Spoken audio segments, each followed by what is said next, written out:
What was the highest point of your life? You mean how much money? I guess, yeah. It wasn't the millions. I heard 40. Yeah, that's very close. It didn't matter. After I got broke, it was zero. In the neon glow of 1990s, Las Vegas, a gambler walked into town with just $50 in his pocket and somehow turned it into $40 million. For 2 straight years, the casinos watched him with a mix of fear and disbelief. It felt almost unreal, like he couldn't lose. But then, in just 3 brutal weeks, every dollar disappeared.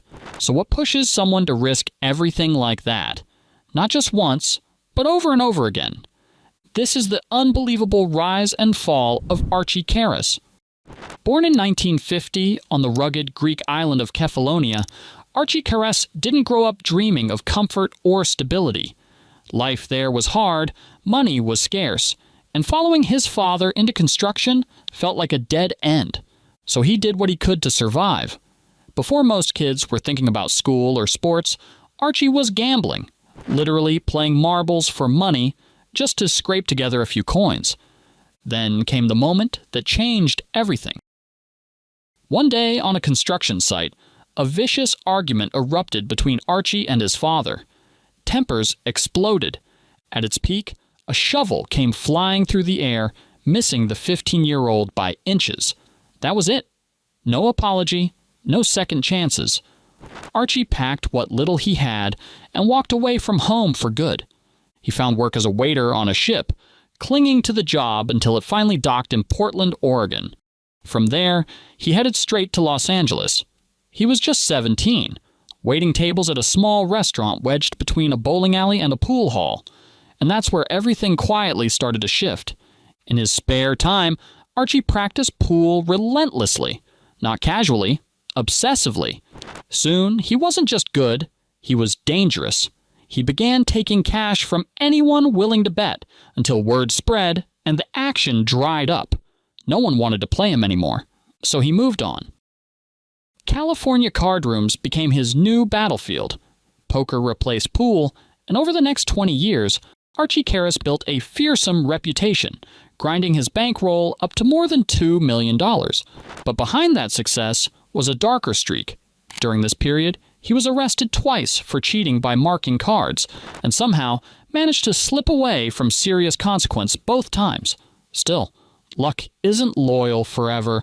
By the end of 1992, even though he dodged the law, he couldn't dodge a brutal run of losses that wiped out almost everything he'd built. In December of that year, Karas drove to Las Vegas with just $50 left to his name. It looked like the end of the road. What he didn't realize was that this desperate trip was about to spark what many would later call the greatest winning streak gambling had ever seen. By the time Archie Karas pulled into Las Vegas, he'd already left more behind than just his old life. At 42, he arrived in the gambling capital of the world with a little more than raw nerve, quiet confidence, and a story that hadn't been written yet. Vegas, as it turned out, was more than ready to help write the rest. His legend began the moment he walked into the Mirage, flat broke but far from defeated. A friend took a chance and loaned him $10,000. For most people, that kind of money would be a safety net. For Karas, it was lighter fluid. Within hours, he sat down at high-stakes Raz tables and tore through the action like someone who had nothing to lose and everything to prove. He didn't just repay the loan, he doubled it, handed back $20,000, and kept $10,000 for himself, already hunting for the next rush. Instead of staying at the poker tables, Karas wandered into a bar and picked up a pool cue. That casual detour changed everything. There, he crossed paths with another high-stakes poker player who believed his pool game matched his ego. One game turned into another, the stakes crept higher, and before long they were playing 9-ball for $5,000 a game. The opponent, known only as Mr. X, had no idea what kind of storm he had stepped into. What followed was a brutal 3-month billiards marathon. The stakes ballooned to $40,000 per match, and Karas never backed down. When it finally ended, Mr. X was wrecked, and Karas walked away $1.2 million richer. But the beating didn't stop there. The rivalry moved straight from the pool hall to the poker tables at Binion's Horseshoe. If Mr. X thought poker might save him, he was wrong. Karas stripped another $3 million from him before the man finally surrendered. Karas, meanwhile, was just warming up. Binion's became his home base, and the tables became his stage. Karas played with absolutely no fear, pushing his entire bankroll into the middle again and again, like money didn't even matter. Night after night, he sat behind towering stacks of chips worth millions, leaving them on the table like a glowing invitation to anyone bold enough to take him on. Word spread quickly across Las Vegas. The Greek was in town, and he was hunting. By the time that legendary run slowed down, Karas had somehow turned pure chaos into $17 million. Eventually, though, even Vegas started running out of players willing to challenge him. So when the poker games dried up, he drifted toward the craps tables. And that's when the story crossed from impressive into almost mythical. Karas caught a streak that felt impossible, hammering the dice so relentlessly that Binion's actually had to cap his bets. Normally, the casino allowed $100,000 per roll. Sometimes they stretched it to $200,000, only to panic and pull it back the moment Karas caught another scorching heater. But here's the thing about streaks like this. They never last forever. And as we'd eventually find out, neither would this one. Now, Karas didn't just win the casino's money, he owned its inventory. Poker champions fell, craps tables burned, and before long, Karas had transformed a borrowed $10,000 into a staggering $40 million fortune. This was the mid-1990s, when Vegas still ran on cash. Karas was winning faster than banks could move money, turning him into a rolling vault. He carried millions in his car, traveled armed, and eventually hired his brother as full-time protection. Luck wrapped around him like armor, defying probability with every roll and every hand.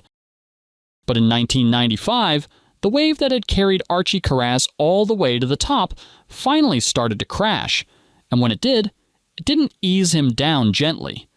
The fortune he'd spent more than 2 years building through nonstop. High-stakes risk vanished in just 3 weeks, almost as quickly as it had appeared. It began at Binion's Horseshoe, the same place where his legend had been forged. This time, the dice turned cold. He dropped $11 million at the craps table, watching mountains of chips vanish roll by roll. Instead of slowing down, he did what so many gamblers do when the ground starts to shake. He chased. He went back after Chip Reese, the same opponent he had beaten before, almost as if he wanted to prove the magic was still there. It wasn't. Karas handed back the $2 million he'd once taken from Reese, and something inside him snapped. Losing that much money in such a short time doesn't just hurt financially, it messes with your sense of reality.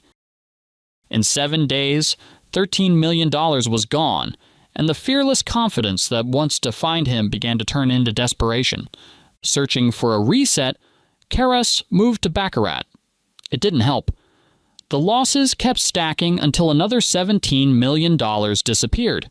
In what felt like the blink of an eye, $30 million was gone. For the first time in years, Karas made a responsible decision. With roughly $12 million left, he walked away. He left Las Vegas and returned to Greece, seemingly ready to put the madness behind him. But gambling has a long memory, and so does ego. Less than a year later, Karas was back. He walked straight into the Horseshoe like no time had passed, and dove back into craps and baccarat at staggering stakes. He was betting $300,000 per hand, chasing the feeling of being untouchable. In under a month, the $12 million cushion shrank to $1 million. This was no longer confidence. It was compulsion. In one last attempt to climb back up, Karas agreed to a $1 million freeze-out match against Johnny Chan. Chan even teamed up with Lyle Berman, hoping the two of them could finally wear him down. But against all expectations, Karas pulled it off. He won. Just like that, his $1 million became $2 million again.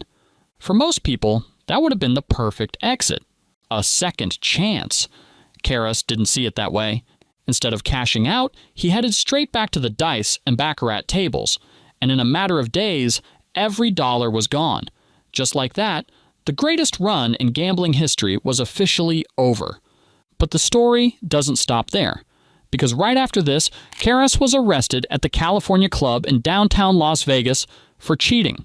Once again, he managed to get away with it, but by then, something was clear. Karas had become trapped by his own legend, forever chasing one more comeback that could restore his crown. And for a while, it seemed like maybe he still had it. Even after the legendary run ended, the big wins didn't completely disappear. He was still posting seven-figure scores at casinos like the Horseshoe, the Desert Inn, and the Gold Strike.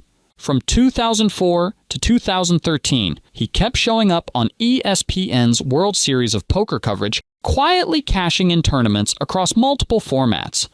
The skill was clearly still there. The instincts hadn't gone anywhere. But then everything changed. In 2013, the law finally caught up with him. He was arrested for cheating his way to more than $8,000 at a blackjack table inside Barona Casino in San Diego. And just like that, the narrative shifted.